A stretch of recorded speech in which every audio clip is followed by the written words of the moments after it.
Bonjour à tous. Alors, je vais commencer par replacer un petit peu les travaux auxquels je participe sur les arbres d'alignement dans leur contexte. Donc, simplement, moi, je travaille en recherche dans un laboratoire parisien, donc au Muséum national d'histoire naturelle, dans un laboratoire qui traite de biologie de la conservation au sens large. Donc, on est directement impliqué dans des questions relatives à la biodiversité. Au sein de ce laboratoire, on traite diverses thématiques, mais notamment on est tout un groupe à travailler en écologie urbaine. Donc sur différents objets d'études, il y en a qui travaillent sur les friches urbaines, sur les jardins privés, sur les parcs et jardins publics, à la fois sur la flore et sur la faune, voire avec des aspects sur les interactions plantes-pollinisateurs par exemple. Et donc au sein de ce groupe d'écologie urbaine, on est deux, trois à travailler plus particulièrement sur les pieds d'arbres. Donc ici, je ne vais pas parler des arbres en eux-mêmes, parce qu'il s'agit des arbres d'alignement, mais bien de la fleur qui pousse à leurs pieds. Alors pourquoi on a lancé ce projet sur la flore des pieds d'arbres d'alignement?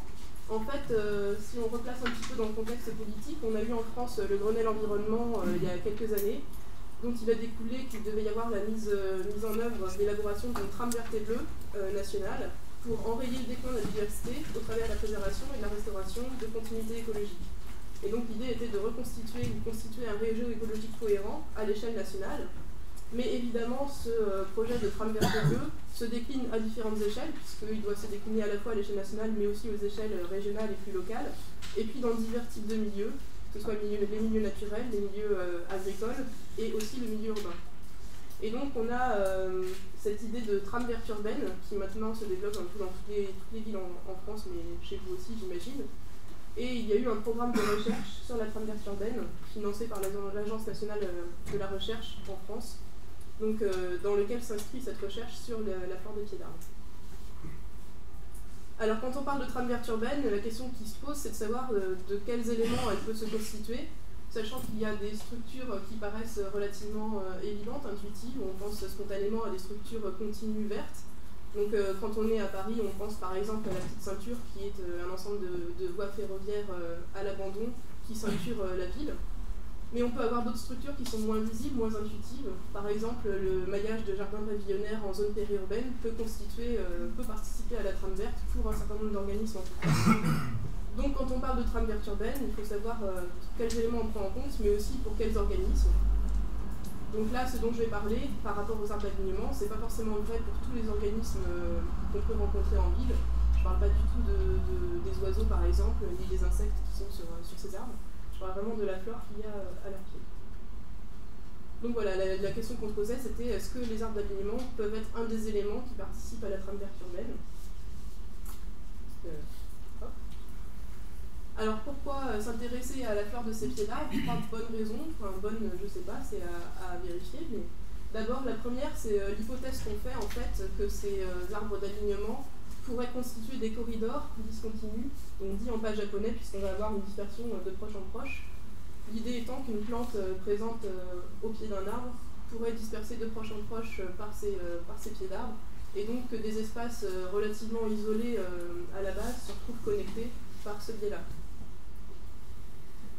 Une deuxième raison qui là est beaucoup moins liée à des perspectives de gestion et de conservation de la nature en ville, c'est simplement que pour nous écologues, c'est un bon système pour analyser la dynamique de la flore en ville, puisqu'on a un système de patchs qui sont bien séparés les uns des autres, bien identifiés, dont on connaît la forme, la surface, la configuration spatiale les uns par rapport aux autres. Et puis à travers des inventaires, on sait, si on les suit pendant plusieurs années, on sait quand les plantes pour une espèce donnée sont présentes au pied de tel ou tel arbre.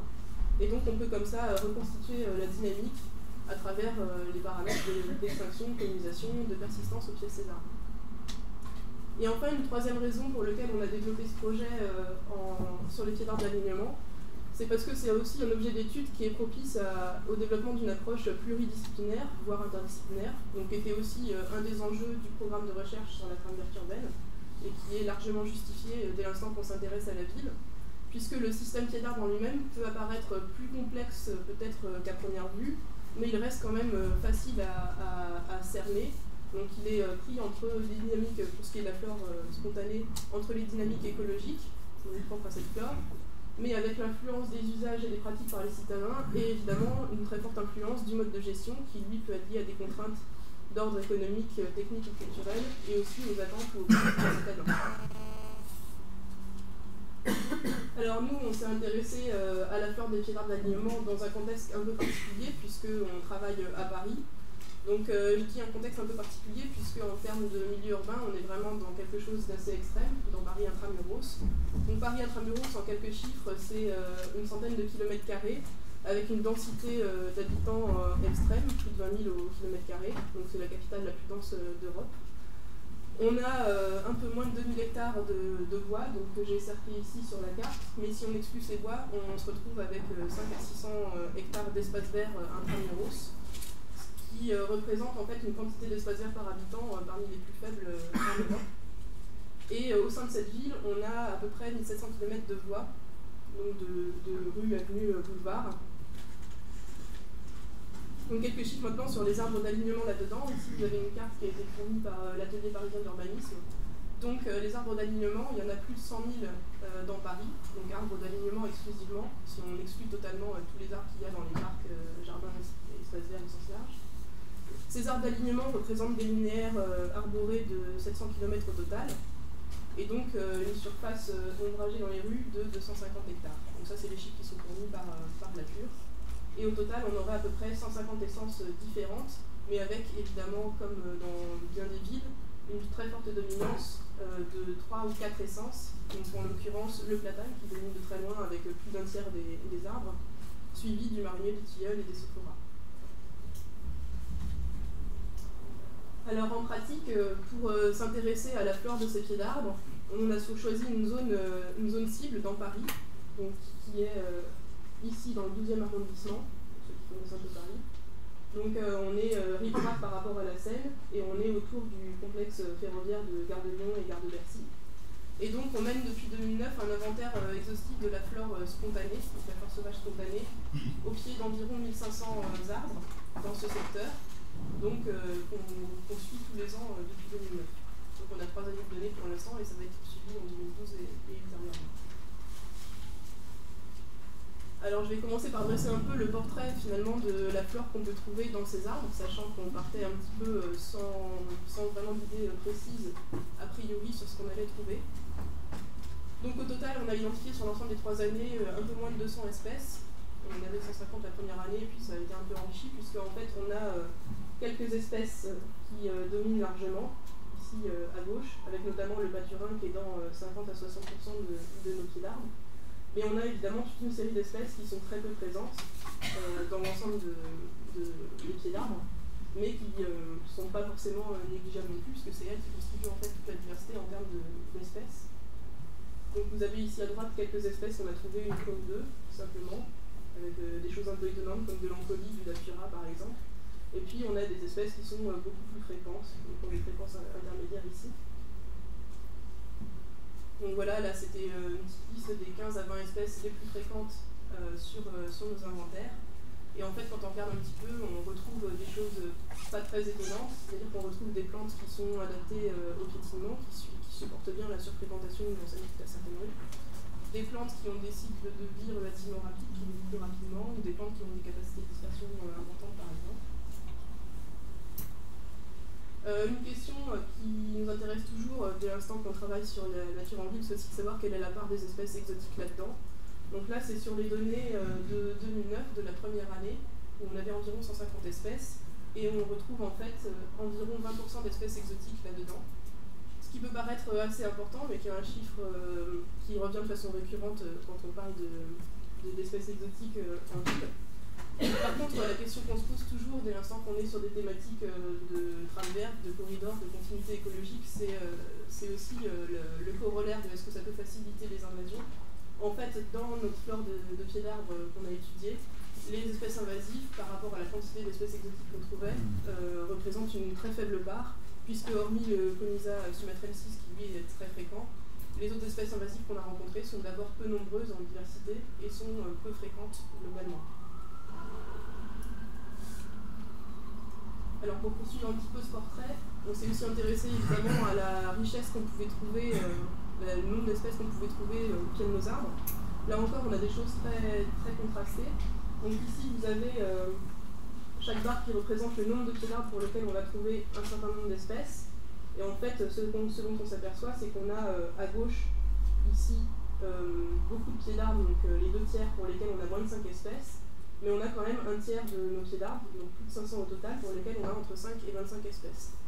Donc ce qui donne lieu parfois à des pieds d'arbres sur des surfaces réduites, on se retrouve avec des nombres d'espèces assez élevés et des pieds d'arbres relativement luxuriants. Sachant que la moyenne est quand même de 4 espèces par pied d'arbre, ce qui n'est pas forcément beaucoup, donc c'est à nuancer. Alors quand on a essayé de regarder les facteurs qui pouvaient influencer le nombre d'espèces qu'on trouvait au pied de nos arbres, on s'est aperçu qu'il y a des facteurs qui sont corrélés les uns aux autres, c'est-à-dire que par exemple l'essence ne ressort pas de manière significative, mais parce que certaines essences sont plantées spécifiquement dans certains types de rues, donc plein d'autres facteurs varient par ailleurs.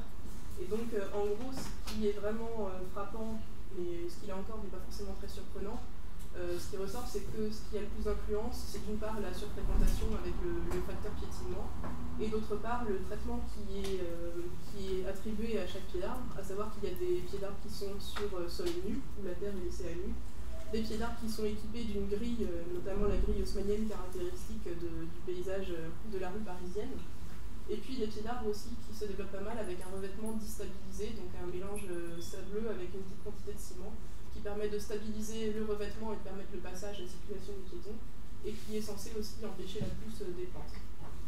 Et quelque chose qui est apparu également, c'est ce que j'ai indiqué par cette photo, c'est qu'on a très nettement un effet de l'âge de l'arbre, à savoir que les arbres plantés récemment, qui ont moins de 2 ou 3 ans, sont encore avec du sol nu, et on a en fait toute la banque de graines de la terre végétale qui a servi à la plantation qui s'exprime, ce qui fait que non seulement on a une grande diversité, mais en termes de composition, on a aussi certaines espèces qu'on n'a pas forcément dans des arbres plus âgés. Et là, une question qu'on se pose, mais à laquelle on n'a pas encore répondu, c'est ce que deviennent ces espèces en fait par la suite. Est-ce qu'elles sont là de façon très éphémère, très transitoire, sachant qu'on a des espèces par exemple de culture sarclée, puisque la terre végétale utilisée vient de fronts d'urbanisation en périphérie du côté du Périgord. Donc on ne sait pas si ces espèces restent après, ou si au contraire elles sont vraiment très très éphémères. C'est une question qui reste en suspens. Et donc une fois qu'on a dressé un peu ce portrait de la flore des pieds d'arbres parisiens, on s'intéresse également à la dynamique des espèces dans ce système-là. Et donc pour ça, on a pour l'instant développé 2 approches. Donc une première approche, c'était couplé à un autre programme de recherche qui concernait le Celson du Cap, c'est Mission Vigilance. Donc c'est pour ça que c'est cette espèce-là qui a été ciblée. Donc c'est une approche génétique où en fait on a échantillonné cette espèce dans tous les individus qui ont été rencontrés en 2009 et 2010 dans les pieds d'arbres ont été échantillonnés, ont été ensuite génotypés. Et donc on a regardé un petit peu la composition génétique de ce qu'on avait dans ces individus. Et parmi les analyses qui ont été faites, une des analyses consistait à essayer de retrouver des liens de parenté entre les individus prélevés en 2009 et ceux prélevés en 2010. Alors une première chose qui est ressortie, c'est qu'en fait, par rapport au nombre d'individus qu'on avait échantillonnés, on a relativement peu de relations de parenté qui ont pu être établies, ce qui indique en fait qu'on a beaucoup de colonisations qui viennent de l'extérieur, soit d'autres pieds d'arbres autour de la zone, soit de zones sources au sein même de la zone qu'on étudie. Et un deuxième aspect, c'est qu'on a regardé à quelle distance les individus enfants, entre guillemets, de 2010 se retrouvaient par rapport aux parents. Et en gros, ce qui ressort, c'est le graphique ici à droite, c'est qu'on a une majorité des relations pour lesquelles les enfants sont distants de 200-400 mètres de leurs parents de 2009. Mais on a aussi un deuxième petit pic ici, et donc une part vraiment non négligeable de relations pour lesquelles en fait les enfants de 2010 ont été retrouvés à 1 km voire plus par rapport aux individus parents. Donc en fait ce qui ressortait de cette étude, outre d'autres résultats mais qui ne sont pas forcément liés à cette question, c'était qu'on avait probablement pas mal de colonisation depuis d'autres populations extérieures pour cette espèce, et d'autre part qu'on avait certainement des capacités de dispersion importantes, et que donc dans ce cadre-là, l'effet corridor devait probablement peser pour cette espèce en particulier, puisqu'elle peut disperser suffisamment par ailleurs sur de grandes distances, et donc être connectée à d'autres populations. Alors le deuxième aspect qu'on est en train de développer, c'est une approche par modélisation, où là on s'intéresse encore espèce par espèce, en fait au fonctionnement et à la dynamique de nos populations dans ces pieds d'arbres. Donc l'idée, c'est qu'on s'appuie sur le concept de métapopulation, donc un ensemble de populations sur une zone donnée qui sont connectées entre elles par des échanges, des flux de migrants. Alors pourquoi on assimile notre système pied d'arbre à des métapopulations? En fait, on retrouve ici, par rapport au schéma classique, des patchs qui sont bien délimités par rapport à la matrice environnante. Et pour chacun de ces patchs, on sait s'il y a une population établie dessus, donc s'il y a des individus qui ont été rencontrés, ou si au contraire, pour une espèce donnée, le patch est complètement vide. Et on a ça pour plusieurs années d'affilée. Donc voilà le type de données en fait, qu'on peut avoir. Pour une espèce donnée, les points rouges représentent les patchs où l'espèce est présente, et on peut voir comment ça évolue d'une année sur l'autre. Et ça, avec un logiciel de modélisation de ces métapopulations, on peut, à partir des données de présence-absence pour chaque espèce et de la connaissance qu'on a de la conformation spatiale de nos patchs, donc à la fois leurs coordonnées et puis leur surface, qui ici est considérée comme constante, on peut avoir des informations sur la dynamique de nos métapopulations pour chacune des espèces. Donc on recueille des informations sur la colonisation, sur l'extinction de nos patchs, et on recueille également des informations sur la dispersion de nos espèces au sein de ce système-là. Et en particulier, ce qui nous intéresse, c'est de voir un petit peu quel est le profil de dispersion de nos différentes espèces. Donc en gros, sans entrer trop dans les détails, comment à partir d'un patch source, quelle est la probabilité de retrouver notre espèce à une distance plus ou moins grande. Donc vous avez des espèces pour lesquelles on va avoir une probabilité relativement importante pour des distances encore grandes, alors que vous avez d'autres espèces pour lesquelles la probabilité diminue beaucoup plus rapidement, donc qui dispersent moins loin. Et donc cette distribution suit une loi exponentielle négative, et le paramètre que vous avez ici, paramètre alpha, donne des indications sur également la distance de dispersion moyenne pour une espèce donnée. Donc on fait ça pour un certain nombre d'espèces sur notre jeu de données. Et après, l'idée qu'on a un petit peu derrière, c'est de faire le lien avec les caractéristiques biologiques de ces espèces pour voir lesquelles sont susceptibles de... Enfin, en fonction de quoi finalement, comment on met en relation leur profil de dispersion avec leurs caractéristiques. Donc caractéristiques qui peuvent être par exemple quel vecteur de dispersion de leurs graines, quel cycle de vie, est-ce que ce sont des espèces qui s'auto-pollinisent ou qui nécessitent un agent extérieur pour la pollinisation, ce genre de questions-là. L'idée à terme étant de voir un petit peu quelles espèces et donc quelles caractéristiques de ces espèces-là peuvent être impliquées pour bénéficier des effets corridors qu'on essaye de mettre en évidence par rapport à l'hypothèse initiale. Et donc pour conclure, je reviens un peu sur cette histoire de trame verte urbaine, pour pas la perdre de vue. Donc ce qui m'avait frappé en voyant le titre du colloque, c'était ce vecteur de biodiversité avec un point d'exclamation que j'ai remplacé parce qu'on est chercheurs et que nous, on se pose la question à la base et on essaye d'y répondre par un point d'interrogation. Donc la question qu'on se posait, c'était à quelles conditions finalement ces arbres d'alignement pour la flore pouvaient être effectivement vecteurs de biodiversité, que ce soit d'un point de vue habitat ou commun. Et en fait, si on résume, il faut remplir deux conditions. Donc la première, c'est qu'il faut que ces pieds d'arbres jouent effectivement un rôle écologique en termes d'habitat corridor, ce que nous, écologues, on essaye de vérifier à travers les analyses que j'ai pu présenter. Mais la deuxième condition qu'il ne faut absolument pas perdre de vue, c'est évidemment que le mode de gestion doit permettre l'efficience de ce rôle écologique. Et vous avez ici pour illustration deux systèmes très contrastés. Donc un premier dans lequel des arbres que j'ai pu rencontrer pour des inventaires, qui sont assez fournis et qui sont très diversifiés, où on imagine assez facilement effectivement que ça puisse potentiellement jouer un rôle.